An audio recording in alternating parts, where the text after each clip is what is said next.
Greetings, this is Jeff Riddle from Christ Reformed Baptist Church in Louisa, Virginia. This is an audio version of a book review that I have written. The book under review was written by Tom Nettles, and it is titled Ready for Reformation, subtitled Bringing Authentic Reform to Southern Baptist Churches. It was published by Broadman and Holman in 2005 and is 140 pages in length. This review first appeared in written form in the Evangelical Forum newsletter, Volume 3, Number 1 in 2006, and it's found there on pages 13 and 14. It's interesting, I might just add that I wrote this review about 15 years ago when I was a Southern Baptist pastor. A few years after I wrote the review, I ended up leaving the SBC and becoming a confessional Reformed Baptist.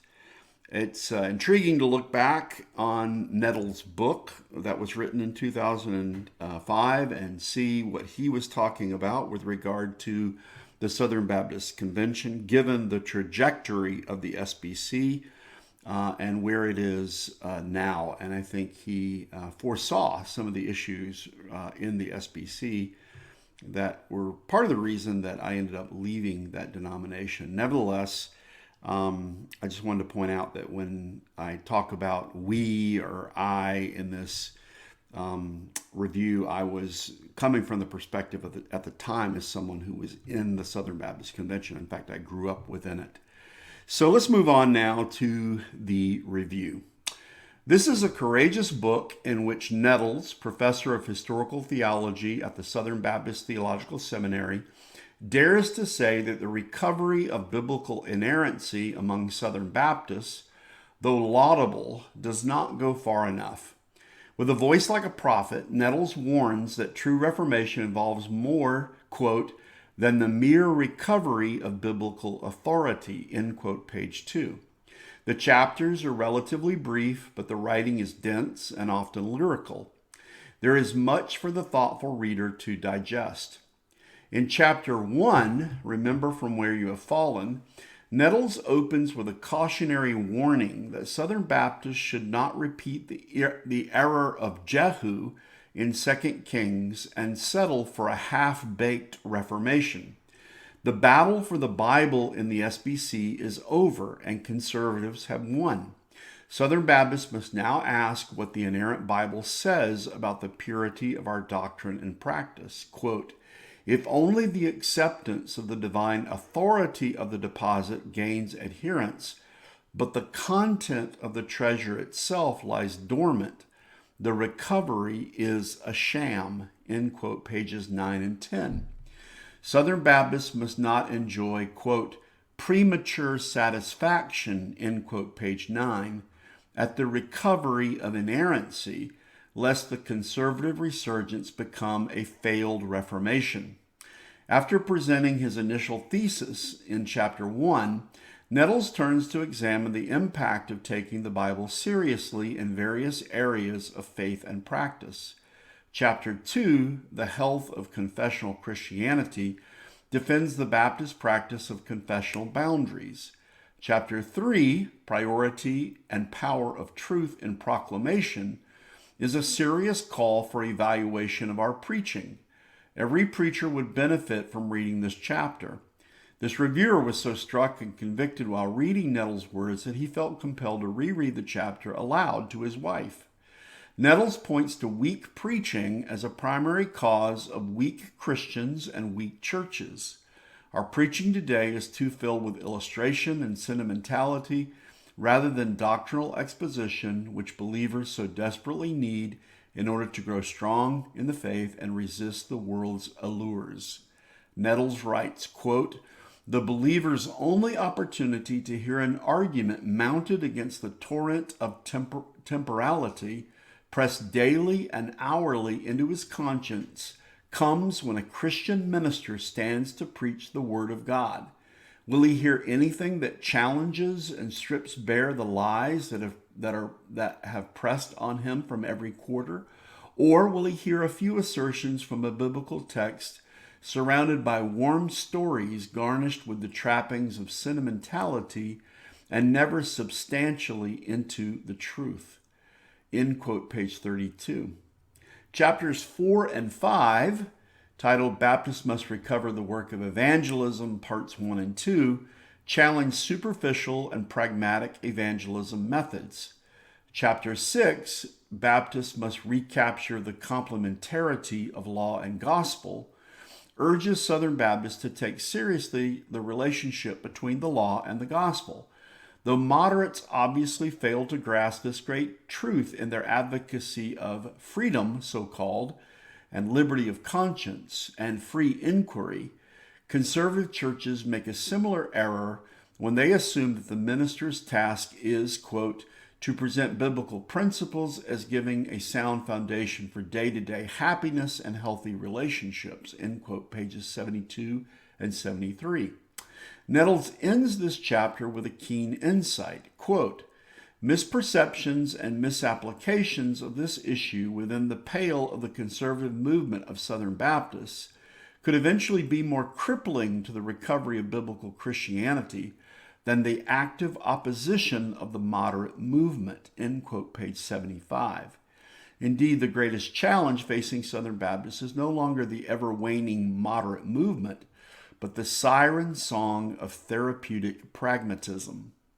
In chapter 7, titled Recovery of a Grace-Centered Theology, Nettles makes the case that the reformation of the SBC will not be complete until it comes to terms with the sovereignty of God in salvation. Nettles is well known in Southern Baptist circles as a confessional Calvinist who has worked in the Founders Movement to point the denomination back to its Reformation roots. He pulls no punches in this chapter in laying the issue on the line when he writes, quote, Reformation of Baptist identity will be unretrieved to the degree that a grace-centered theology remains unrecovered. If effectual calling cannot be reconciled with human freedom and responsibility without making a person a robot, by the same token, inspiration cannot operate to produce an infallible text apart from a mindless kind of robotic dictation. If the work of salvation hangs on human will, then so must the work of revelation and inspiration. The vital organ of inerrancy cannot survive in the absence of the nutrition of grace, end quote, page 89. In chapter 8, titled Trinitarian Christ-Centered Theology, Nettles calls for robust Christ-centered preaching in Southern Baptist pulpits. In chapter 9, Theologically Integrated Ecclesiology, the connection is made between right doctrine and right church order.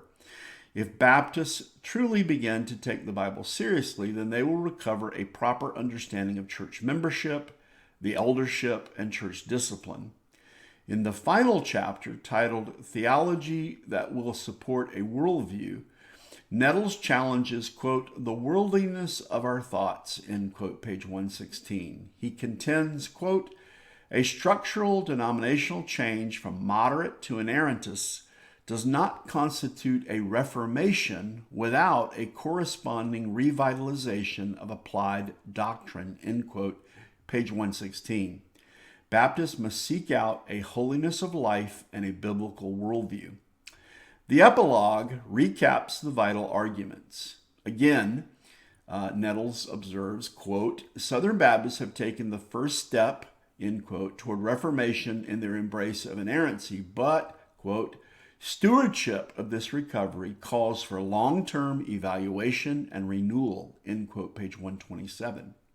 If we are not careful, quote, the good beginning can come to a stumbling halt, end quote, page 129. Nettles calls his fellow Southern Baptists to self-judgment.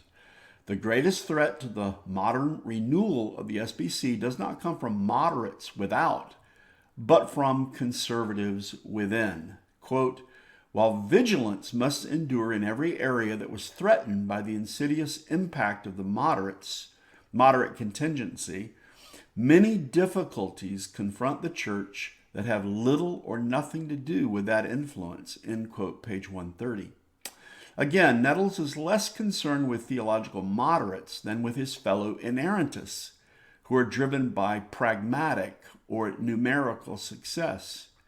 He writes, quote, "Though lip service is given to biblical authority, that which seems most dominant is the simple observation of success in terms of the immediate gratification of visible increase. This practical pragmatism leads to theological minimalism," end quote, page 130. Once again, Nettles' words have the ring of the prophetic.